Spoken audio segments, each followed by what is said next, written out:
present a book about the history of the Zulus, and just to showcase where the Zulus are coming from.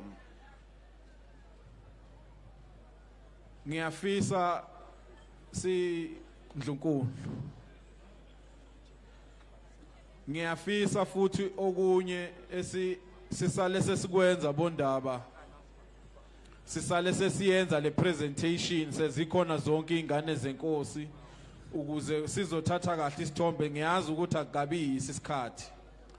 Maybe in a moment or so, with time, I would like to request that I present the book to you, Your Excellency, on behalf of the Zulus, but I would do it later on when all the prince and the princesses have gathered themselves together.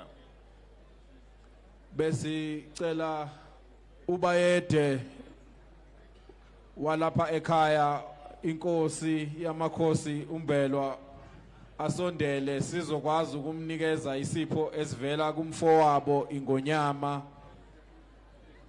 We would like to invite His Majesty the King Umbelwa to come and receive the gift on behalf, presented by him on behalf of the King of the Zulus.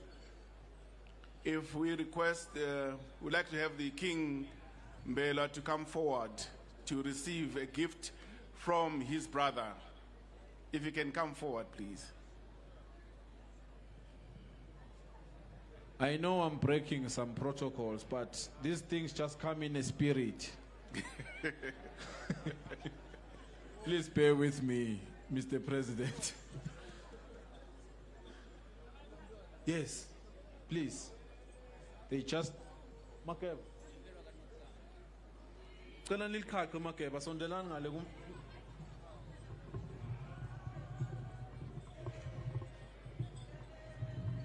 Singene kwanongoma. Liqaqeni Makeba. Impi awusidedele singene kwano ongena ko bevula awusidedele singene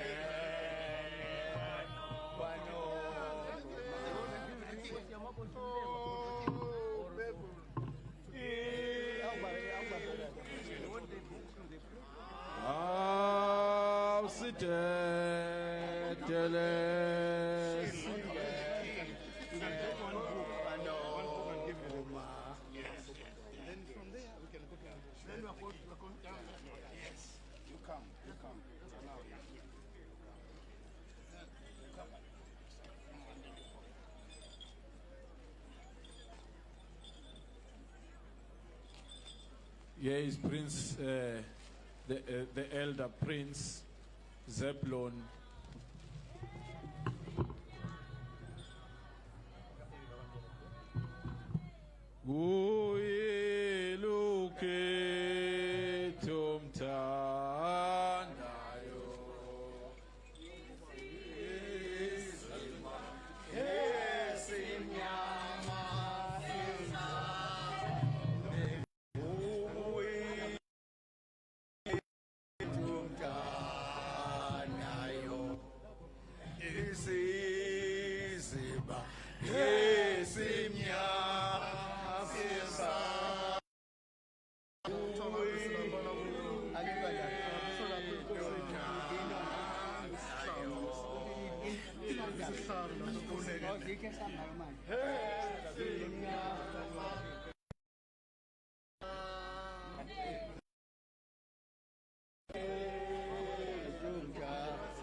For some, Mr. President. Oh. Okay.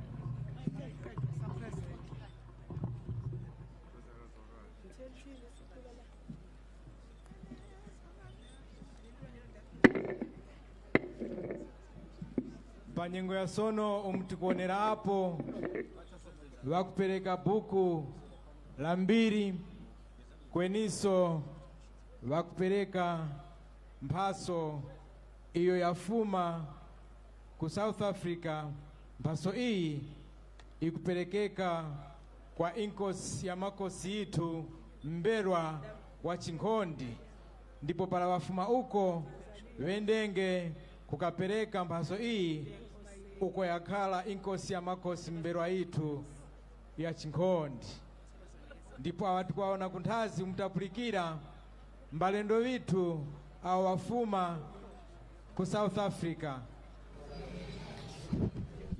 Mwambo kupitirira ndithu pano chomwe chimachitika panchoti omwe amalankhulaja amene akuyimirira tikuonera kunthazi uko sono walendo vitu wakufumira ku South Africa wayambapo kwenda kukhira kukonda uko wakhala watata vitu inkosi ya makosi Mberwa matero ndithu kuti amene akuyimirira kuchokera ku Zulu Kingdom ndi amene amalankhula, ndipo pamapeto polankhula anali ndi mphatso lina ndi buku, ndipo mphatso inayo yakutidwa ndithu bwino yomwe ikupita kukaperekedwa kwa inkosi ya makosi 5 Mberwa the 5th. Ndipo mbukulo wakuti muli mbiri ya angoni imene anapereka, ndipo jambulisa ndi ya president amene amapereka buku limeneli. Pano ndi pamene akupita kukapereka mphatso imeneyi imene yachokera ku South Africa kukapereka kwa inkosi ya makosi Mberwa the 5th. Chifukwa pa programu pandithu pa mbali ya zolankhula pali ndithu amene wayimirira alendo amene achokera ku South Africa ndi amene amalankhula, ndipo akamaliza amenewo akhale akulankhula ndi nduna ya maboma ang'ono komanso mgwirizano ndi chikhalidwe olemekezeka a Richard Chimwendo Banda. Komatu asanalankhula amenewa tinamvapo anthu angaponso omwe analankhula, makamaka Ndowa Zalethole anapereka mbiri ya angoni kuti kodi anayenda bwanji kuchoka ku South Africa kufika Malawi muno, makamaka kuzafika kuno ku Hora, kuphirira Hora umene anafikira. Ndipo iwo asanalankhule tinamvaso zolankhula kuchokera kwa Professor Boyson Moyo amene ndo pampando wa Board of Trustees ya Mzimba Heritage Association. Iwo atonalankhula pambuyo pa Mai Emma Kalia omwe ndo pampando wa komiti imene ikuyendesa mwambo umenewu chaka chino 2024 Mteto Organizing Committee. Ndithu ndi mmene zikukhalira kuno ku Mzimba, makamaka ku Hora wa chaka chino cha 2024.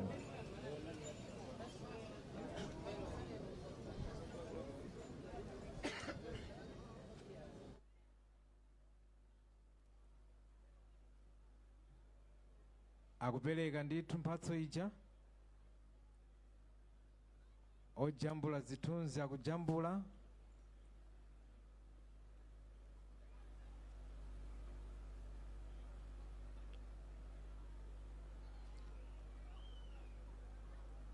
wakupereka sono walendo vitu au wafuma ku South Africa cha wanangwa icho wayeya kuzakawapa watata inkosi ya makosi Mberwa wa Chinkondi.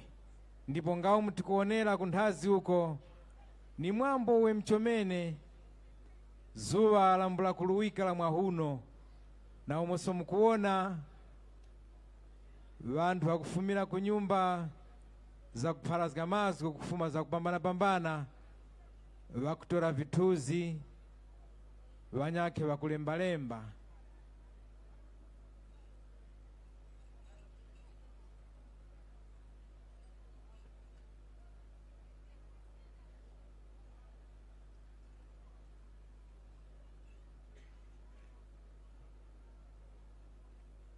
pala walendo vitu wafuma kunthazi uko kuzakakhala kusanja tiri tizgenge na programu itu ndipo tiwapirengeso ndithu tikupitirilabe ndi mwambo kuno panyengo ya sono chomwe chochitika pano njokuti alendo aja akupereka mphatso ija kwa inkosi yamakosi mbelwa yachisanu.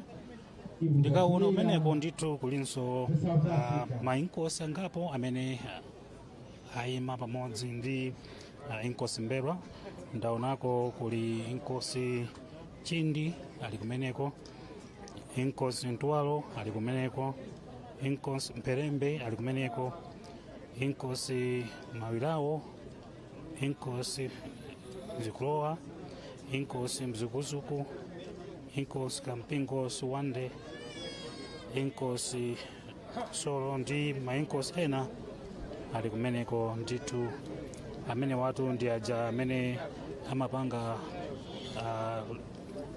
bungwe lijamalitchula kuti Mbelwa Chiefs Council. Imene linde ndi gulu limene limapanga ziganizo zikulu zokhuza Mbelwa Kingdom. Ndi akuluakulu amenewa ali ndithu kumeneko. Komatu mu council mmene mumu muliso mainkosi ena monga inkosi Vuso Jere amenewa amachokera ku Nchisi ali mu council yomweyi, ndipo muliso inkosi Mponera kuchokera ku Dowa amene wanso mwemo inkosi Mkukula nawonso amachokera ku Dowa, inkosi Chiwere Zyovu komanso inkosi Sakambewa amene wa ndi akudowa. Onsewa ndi angoni ndithu, angoni amene wa gawo limodzi la angoni akumzimba. Onsewa pamodzi 14 kuphatikizako His Majesty inkosi yamakosi Mbelwa the fifth ndi amene amapanga Mbelwa Chiefs Council. Ndi akuluakulu amene onse ali pamalo pano, ndipo anayima nawo ndithu amene amalandira mphatso imene. Ndikutero ndithu kuti ni mwambotu wapamwambo kwambiri omwe ukuchitika kuno, mwambo wa mthetho wa chaka chino cha 2024, komanso kukumbukira kuti patha zaka 10 chiyambire ufumu umenewu wa inkosi yamakosi Mbelwa wachisanu. ticheme impi kuti injire mkati umu kwene impi eneyo atata inkosi yamakosi Mbelwa wa Chingondi kuti vayowoye kuumba uwu. Impi injire mkati.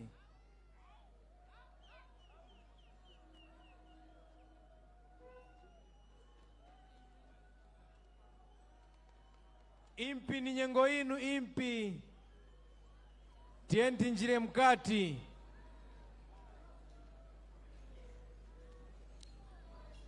Vaimpi atienti sungeko nyengo. Vaimpi ni nyengo itu.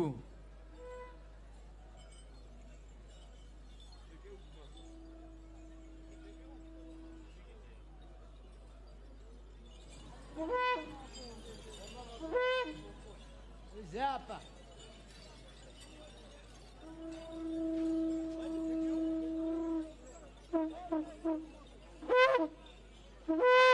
Tichiteko luwiro Baba impi atienti chiteko luwiro malingana na nyengo. Impi Microphone, sipe microphone hiyo hapo. Adada. Yambisani vantu vayambeke Afrika nyingi. Yokodo. Yokodo. Mukara kutari. Yokodo. Amanyoni yamkono erabasasa lewa yokodo. Amanyoni yamkono erabasasa lewa yokodo. Amanyoni erabasasa lewa yokodo. Amanyoni erabasasa lewa yokodo. Amanyoni yamkono erabasasa lewa yokodo. Amanyoni yamkono erabasasa lewa yokodo. Amanyoni erabasasa lewa yokodo. Woza nayo. Woza nayo. Oh, vayekereni na.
Yeo impi.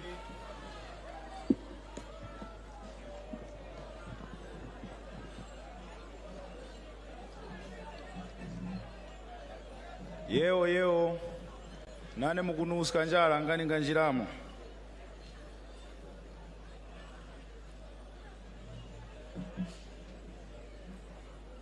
Allow me to start by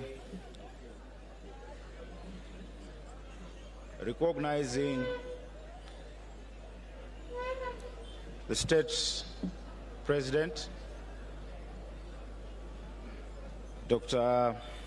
Lazarus Makathi Chakwera. Allow me also to recognize the First Lady, Mama Monica Chakwera.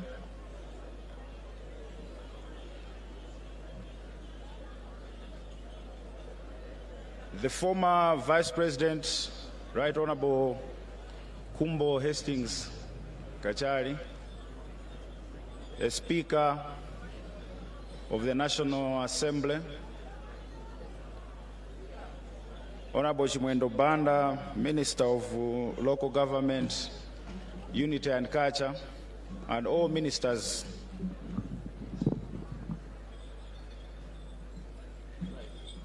and deputy ministers here present.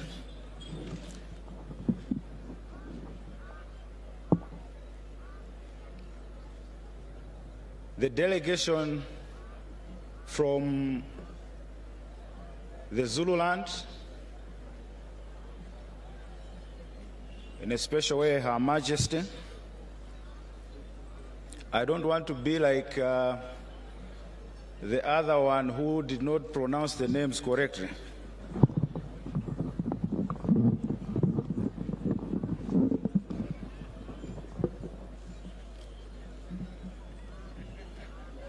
The princes and the princesses, and I have also seen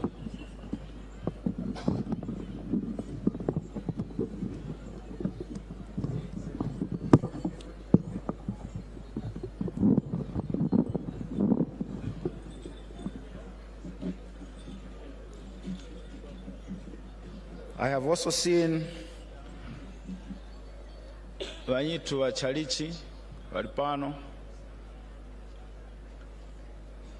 Inkosi Amakosi Mpezeni from Zambia, my elder brother. Inkosi Amakosi Zulu Gama and their delegation. I have also seen Paramount Chiefs here, Paramount Chief Kyungu, Paramount Chief Chikula Maembe.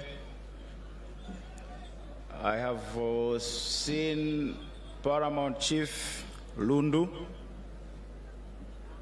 I am not sure if I've seen Paramount Kaduya.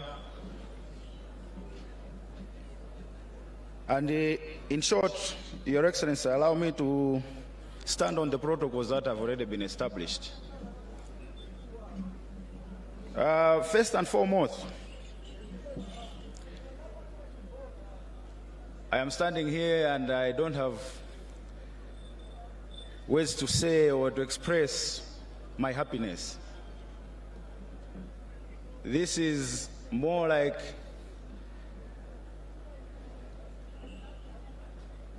and Your Excellency, allow me to recognize my wife.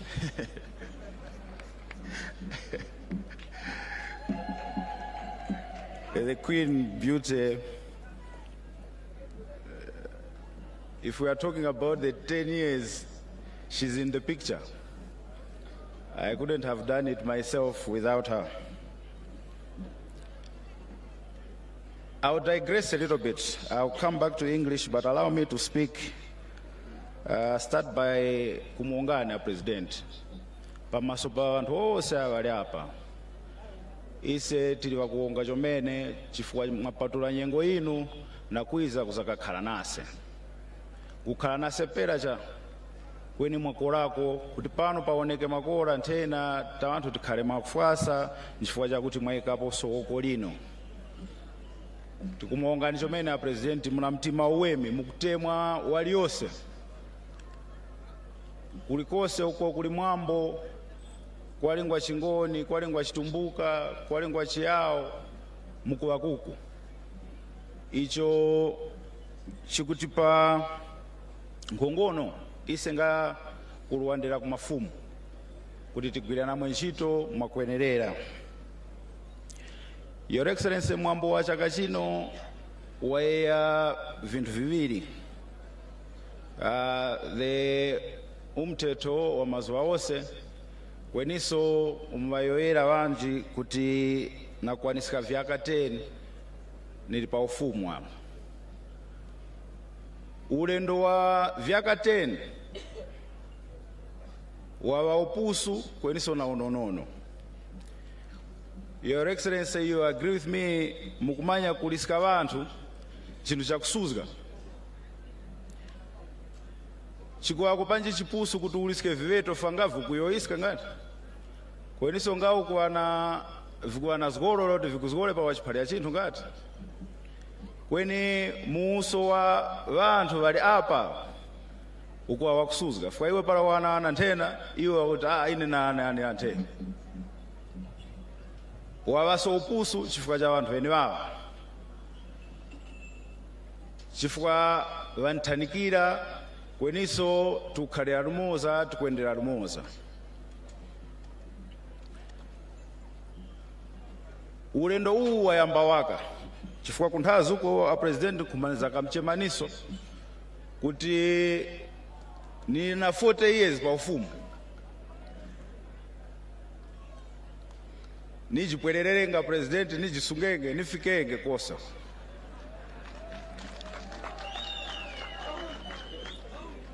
A very big lesson that I learned is when I went to visit the late king. He was there telling me that, do you know that I'm the longest reigning king? And as of now, there's no one who has been longer than that. So my goal is, Your Majesty, as you're going back home, my goal is to make sure that I beat that target. I'll be the longest serving. So kwa mwanyake muntinkhenge kwene niwenge pa masopinu mpaka kale.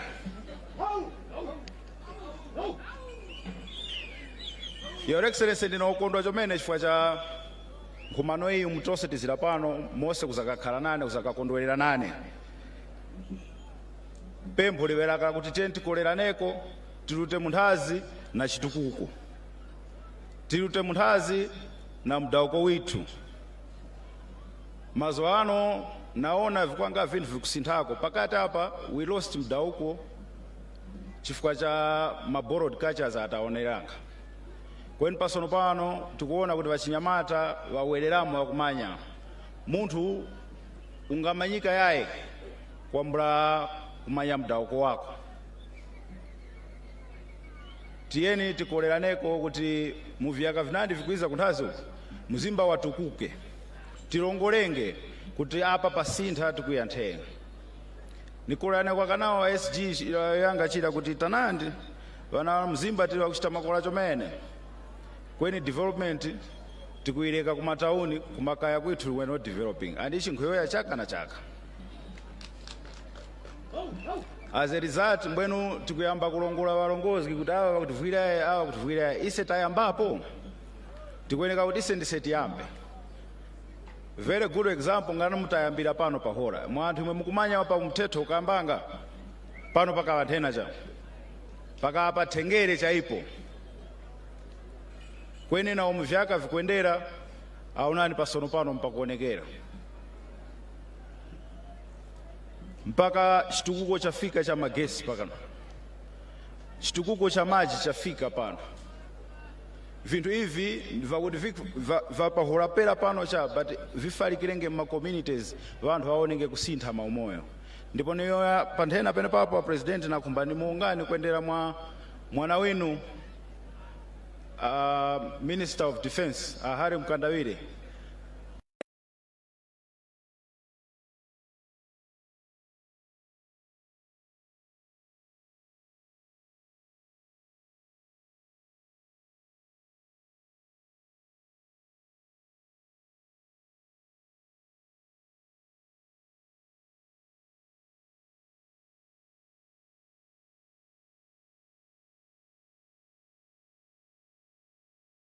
Ndio